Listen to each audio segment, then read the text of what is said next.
Hi ನಮಸ್ತೆ ಸ್ನೇಹಿತರೆ, ನಾನು ಸುನಿಲ್ ಕುಮಾರ್ ಪುಂದ. ಇವತ್ತು ಫಿಶಿಂಗ್ ಅಂದೇ ಬಂದಿದ್ದ. ನಾವೀಗ ಫಿಶಿಂಗ್ ಅಂದಕ್ಕೆ ಅಳವೆಕೋಡಿಂದ ತೆಂಗಿನಗುಂಡಿ ಆನಾಗೆ ಸಮುದ್ರಕ್ಕೆ ಹೋಗ್ತಿದ್ದೆ ಮೀನು ಹಿಡೋಕ್ಕೆ. ಹಾಗೆ ನಮ್ಮೊಟ್ಟಿಗೆ ಸುಮಾರು ದೋಣಿಯರು ಇದ್ದಾರೆ.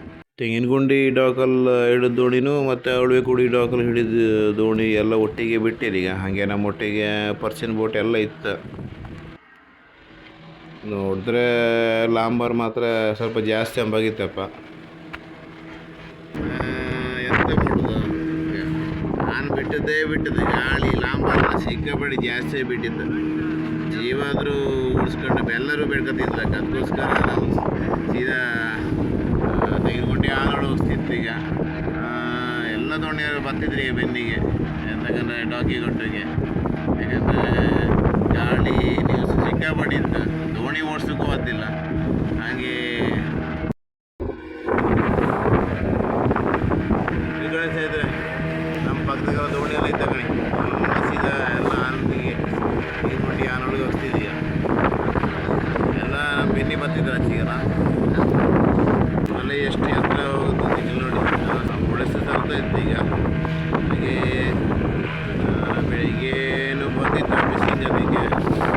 ಆದರೆ ಈ 4 ಗಂಟೆ ಹೆದರಿಕೆ ಸ್ಟಾರ್ಟ್ ಆಯಿತು. ಒಂದ್ಸಲ ಹೇಳ್ತಿದ್ರೆ ಜೀವ ಇದ್ದರೆ ಬೆಲ್ಲ ಬೇಡ್ಕೊಂಡವ್ರು ತಿನ್ಲಾಕ. ಅದಕ್ಕೋಸ್ಕರ ತೆಂಗಿನಗುಂಡಿ ಬರ್ತಿತ್ತು. ಈಗ ಬೆನ್ನಿಗೆಲ್ಲ ಕಲಿಯಿದ್ರು ನೋಡಿ, ಸುಮ್ಮನೆ ಬೆನ್ನಿ ಬರ್ತಿದ್ರು ಆಚೆಗೆ. ಹಂಗೆ ಎಲ್ಲ ಲಾಂಬರ್ ಜಾಸ್ತಿ ಅಬ್ರ ಹಾಗೆ ಸುದ್ದಿ ಎಲ್ಲ ಸಿಗ್ತದೆ ನಮಗೆ, ಸಿಗ್ತಲ್ಲ.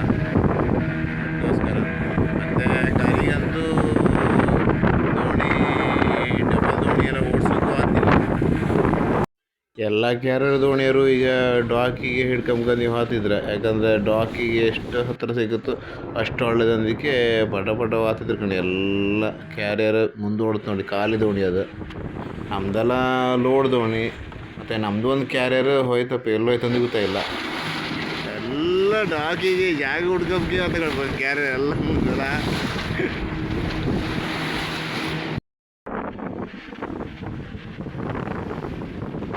ಈ ಥರ ಗಾಳಿ ಮತ್ತು ಅಲ್ಲೆಲ್ಲ ಇದ್ದರೆ ಬಲಿ ಹೊಡೋಕ್ಕೆ ಡ್ರಮ್ ರೋಪ್ ತಗೊಂಬಕ್ಕೆ ಯಾವುದಕ್ಕೂ ಆಗ್ತಿಲ್ಲ. ಮತ್ತು 2 ದೋಣಿನೂ ಓಡ್ಸೋಕ್ಕೂ ಆಗ್ತಿಲ್ಲ. ಅದಕ್ಕೋಸ್ಕರ ನಾವೀಗ ತೆಂಗಿನಗುಂಡಿ ಒಳಗೆಲ್ಲ ಬಂತು. ನಾವು ದೋಣಿ ಇಡೋಲ್ಲೇ ದೋಣಿ ಎಲ್ಲ ಕಮ್ಮಿ ಇದ್ರೆ ಅಡ್ಡಿಲ್ಲ, ಡಾಕಿ ಕೊಟ್ಟು ಕೊಳ್ಳೆತ್ತು.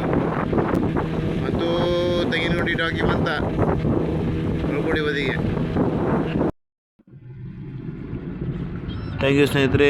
ಮುಂದಿನ ಹೆಚ್ಚಿನ ವಿಡಿಯೋಗಳಿಗಾಗಿ ನನ್ನ ಚಾನೆಲ್ನ ಸಬ್ಸ್ಕ್ರೈಬ್ ಮಾಡಿ, ಲೈಕ್ ಮಾಡಿ, ಕಮೆಂಟ್ ಮಾಡಿ ಮತ್ತು ಶೇರ್ ಮಾಡಿ ಸ್ನೇಹಿತರೆ.